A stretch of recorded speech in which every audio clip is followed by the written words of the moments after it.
Good morning, everybody. Good morning. Good morning. Welcome to drboycetv.com, the home for intelligent Black people. My name is Dr. Boyce Watkins. I hope you guys are having a wonderful day. It's so good to see all of you.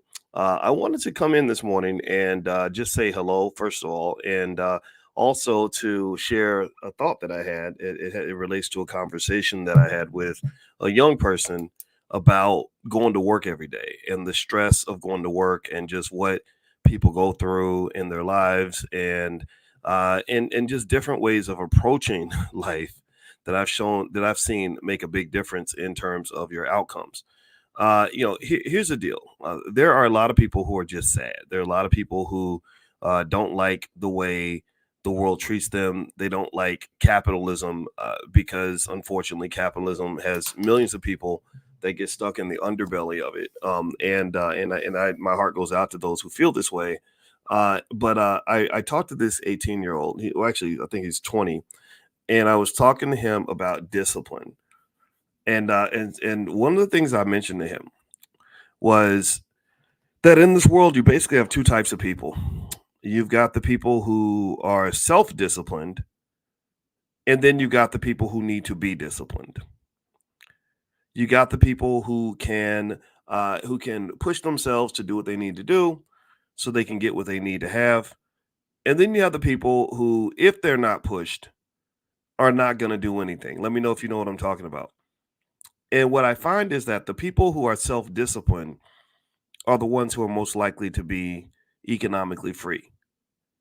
The self disciplined people are the ones who do the work in advance so that nobody ever has to force them to do the work. The self-disciplined people are the ones who save their money so that their money can save them and if they run into a financial emergency. Self-disciplined people are the ones who eat right so they don't end up with a bunch of doctor's bills and a bunch of bad news later on in life. And what I find is that those who are not self-disciplined eventually find themselves in a situation that can only be compared to slavery. People who are not self-disciplined are the ones who don't save their money. So when they do need money, they're forced to go be a slave for someone in order to get money. Undisciplined people are people who don't eat right, so that later on they get hammered with doctor's bills and trips to the hospital and all these problems because of a lack of preparation. Undisciplined people, unfortunately, are the ones where if you want something from them, you have to have them do the work first, and then you pay them after they do the work. You can't pay them in advance and expect that they're going to do the work because the discipline's not there. And what I want you to really do is kind of reflect on this a little bit and kind of connect this. I want you to reflect and connect. And so what we're going to do is reflect on this and really connect this to outcomes in life. A lot of us really hate going to work every day. We hate being told what to do. We hate being forced to become these corporate slaves for other people. And one of the things I can tell you is that ways to prevent these things are preparation. When you prepare and you're investing for your child when they're young, they never have to work for anybody. If you invested literally as much in your child's future as you invest in that car note, in that cell phone, as much as you invest in cheerleading camp and football camp, then your child would never have to work for anybody. But because a lot of us don't embrace self-discipline, these things emerge, and then we find out how stressful it is for them later on down the line. And I just want you to really reflect on self-discipline and as a method for protecting and defending your freedom. If you are self-disciplined, then the world does not have to discipline you. And what do I mean by that? Well, the way I explained it to the 20-year-old is I said, look, man, if you do the work and you get the work done, and I know that you're a consistent worker, then I can trust you. I can pay you extra money. I can pay you in advance, stuff like that. And I said, but when I get a sense that you're going to be lazier if I don't pay you in advance, or sorry, that you're going to be lazier if I decide to trust you, then guess what? I'm not going to trust you. I'm not going to pay you in advance. I'm not going to give you the honor system because you're not operating with honor. But if I know that you're going to do the job and everything else, then you can make money from people just knowing that if you say you're going to do something, you actually do it. And I really think that there is a lack of discipline that's been embraced in certain sides of our community. I think that hip hop is built on a significant lack of discipline. I think that's why hip hop is paying such a huge price right now, because of some of the undisciplined behavior of many rappers over the last 30 years. I think that the culture of, I'm gonna basically stay in the bed and do nothing until massa forces me to get up and go to work at 9 a.m. Is a culture that is anti-wealth. I think it's something that keeps you from reaching your potential. Whereas if you could get yourself up at 9 a.m. and start working early in the morning and work on that business or work on that investment or plan ahead or do what is required, then you wouldn't have to be in a situation where someone had to make you do it. Now, what I want to do really quickly is I want to do a sound check. Can you give me a quick yes in the chat if you can hear me okay? Let me know if you can hear me. You're watching drboycetv.com, the home for intelligent Black people. My name is Dr. Boyce Watkins, and I'm the author of a new book. It's a best-selling book called The 10 Commandments of Black Economic Power. I'm a finance professor. If you want to take a look at the book, you can go to drboycebooks.com.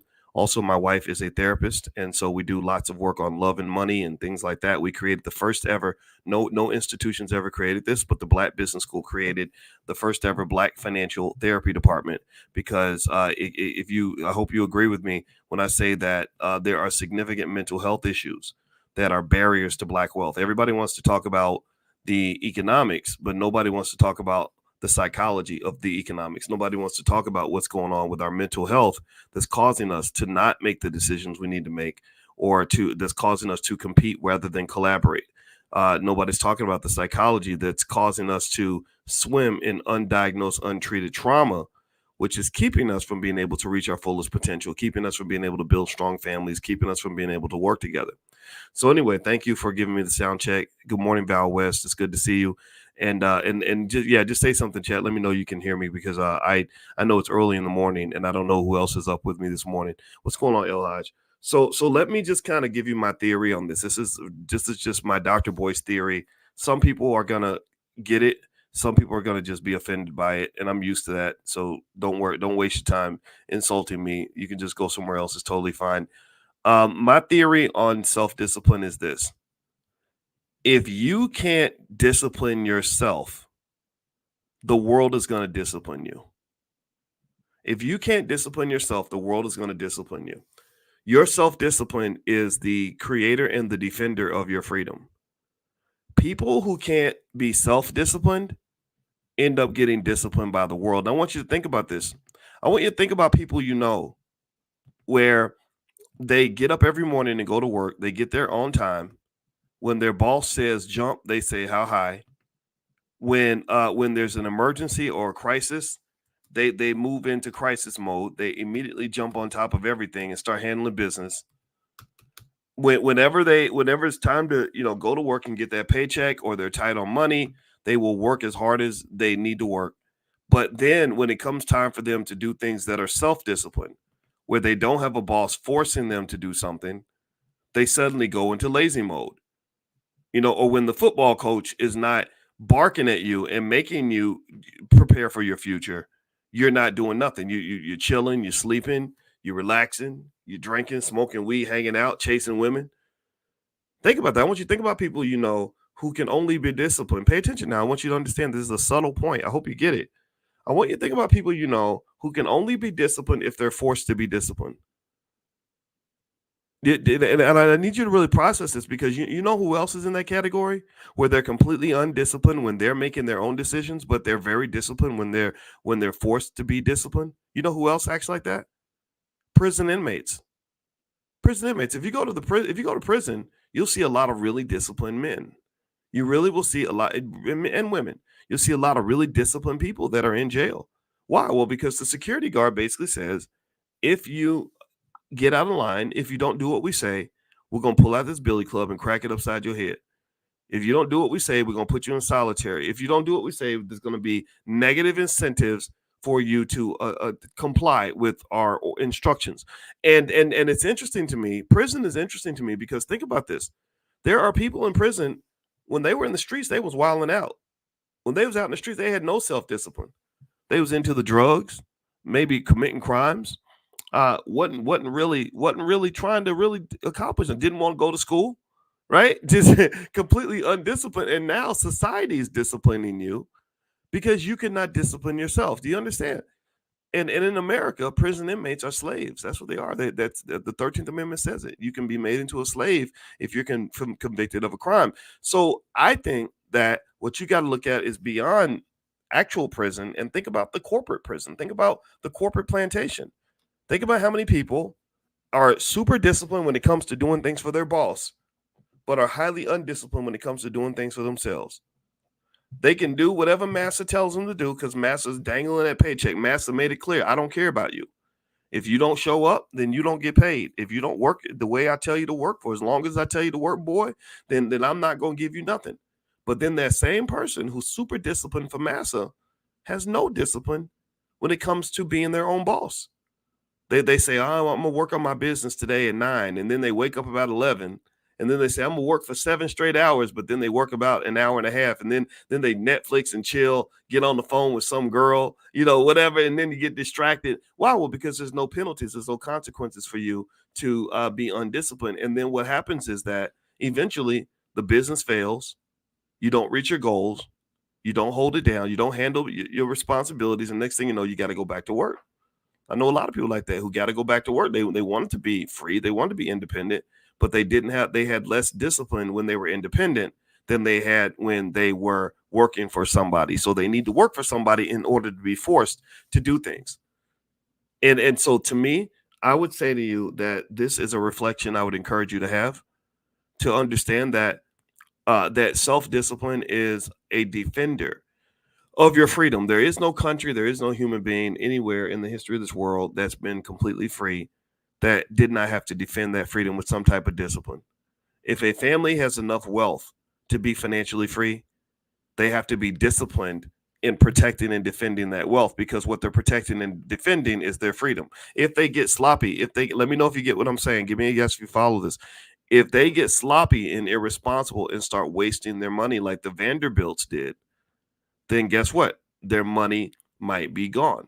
Their money, and if their money's gone, then guess what? They all got to go back to work. They all got to go back into slavery and servitude, because they did not have the discipline to defend their economics. So I just want to encourage you to really process this. The difference between freedom and slavery. There's two types of people in this world. There's people that can be self-disciplined, and then there are people who are only disciplined when they're forced to be disciplined. And I think that's very dangerous for Black people, because being disciplined by others, unfortunately, puts you in a really tough, stressful, subordinated position. I mean, the stress that people experience going to work is literally, according to studies, that's what kills Black men. Black men die early because of the stress that they experience when they go to work every day. That stress you experience at work every day, it causes the heart disease. The stress at work causes the cancers. The stress at work can cause the diabetes. The stress at work can aggravate all the pre-existing conditions. The stress at work can destroy the mental health. The stress at work can destroy the relationships. The stress at work can really, really undermine everything else you got going on in your life. So freedom is therapeutic. Being free, I don't know if anybody else in here, I hope you get that experience of knowing what it's like to be free. A lot of us do. A lot of us on some level have experienced that, and it's very therapeutic. A free man is typically going to be happier than a man who's forced to serve someone else. So teach that to your kids. You can let them listen to this conversation. I hope that this benefits somebody. I just wanted to share this because this came to mind this morning as I was talking to this young guy, and I was like, look, man, if you don't do what you're supposed to do, then the world's going to force you into a box. So you have a lot of, in fact, a lot of Black boys, they grow up without the discipline of a father. They live in a very undisciplined space because, you've been thinking you were the man of the house since you were 11. And then you get out into the world and you find out that the world won't put up with your lack of discipline. You confront a police officer and you try to behave in the same way, in that same sloppy, undisciplined way. And then bad things can happen because you've now been confronted by a bigger, stronger person than you, who doesn't love you like your mama did. So that's why you see a lot of Black boys who don't have the discipline of a father in the household, who go out into the streets and bad things happen. Because if you don't discipline yourself, the world will discipline you, and it's not going to be pretty. So that's my 2 cents for today, guys. I hope that this was beneficial to you. I want to let everybody know every morning we do economic consciousness training. It's basically, I show you ways to economically elevate yourself. So if you're interested in economic elevation, this class is free. It's 10 a.m. Eastern every single morning, 7 days a week. If you'd like to be notified when we meet, just text the word morning to 87948. and I'll send you an invitation to that Money in the Morning class I just described to you. And I know you're going to love it because we have thousands of people that have signed up, and it's really benefiting a lot of you. So we're going to keep on doing it. And if you want to catch up and go through all the archives of all of the previous trainings that we've done in that class, all the archives, it's about 170 lectures now on economic elevation that will change your life. My PhD's in finance. This is what I do. Feel free to go to drboycedaily.com. That's drboycedaily.com. Or if you just want to join the live sessions, that's totally fine. You can text the word morning, MORNING, to the number 87948. Text morning to 87948. And of course, my main website is boycewatkins.com. All right, guys. So speaking of self-discipline, I got to get disciplined to go and meet up with my wife, and we're going to go running and go handle business today so that we can be healthy and all that other good stuff. So God bless you, and I hope you have a wonderful day. I'll see you guys soon. Take care. Peace.